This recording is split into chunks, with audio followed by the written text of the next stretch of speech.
This is Inside Indiana Business Radio for the morning of Wednesday, November 20th, 2024. I'm Alex Brown. A Wabash County nonprofit is gearing up to begin work on a facility designed to assist adults with furthering their education and preparing for the workforce. The Learn More Center is investing more than $800,000 to renovate a building in Wabash into its new adult learning center that will serve as a one-stop shop for high school equivalencies, post-secondary courses, certifications, and workforce training. What we would love is anybody to be able to walk in, and if they need that high school equivalency, there we are, and then be able to walk them right to our partners, and either very close to the same time that they graduate or shortly after, that they would have access to whatever that post-secondary route is.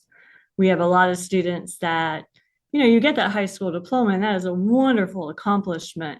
But in today's workforce, that doesn't always mean you're ready for a totally sustainable wage job without something else. Executive Director Cynthia Johnson says the facility is expected to open in the spring of 2025. Indiana's unemployment rate rose 0.1% to 4.4% in October. That figure marks the sixth consecutive month-over-month increase. Despite the increase, the Indiana Department of Workforce Development said Tuesday that the state added a modest 100 private sector jobs last month.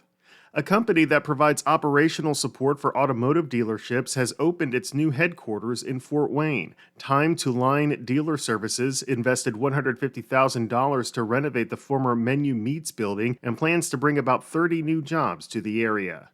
From the number one source for Indiana business news, this is Inside Indiana Business Radio. IBJ Media, Inside Indiana Business, and the Indiana Economic Development Corporation invite you to the Engage Indiana series, presented by CareSource, Indiana University, and Old National Bank. With an unrelenting focus on growing Indiana's economy, we'll dive into each region's unique challenges and distinct opportunities for growth. 9 regions, 1 goal. Indiana's bold future starts here. Discover more and register at ibj.com/engage. Apprehension over the possibility of a major casino coming to New Haven continues, and on Monday, local elected officials signaled opposition to the proposal. At a town hall meeting in New Haven, State Senators Tyler Johnson and Liz Brown, as well as State Representative Dave Hein, all said they do not support legislation to allow Full House Resorts to move its gaming license from Rising Sun up to New Haven. Senator Johnson.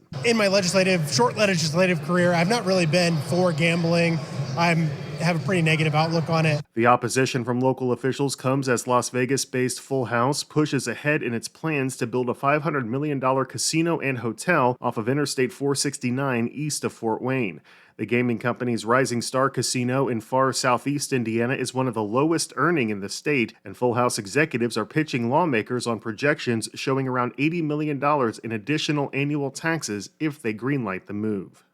Evansville-based plastics manufacturer Berry Global Group is set to be acquired by Amcor plc, a packaging company headquartered in Zurich, Switzerland. Berry confirmed to Inside Indiana Business on Tuesday that the all-stock deal is valued at $8.4 billion. Amcor said in a news release that the combination brings together 2 highly complementary businesses to create a global leader in consumer packaging solutions.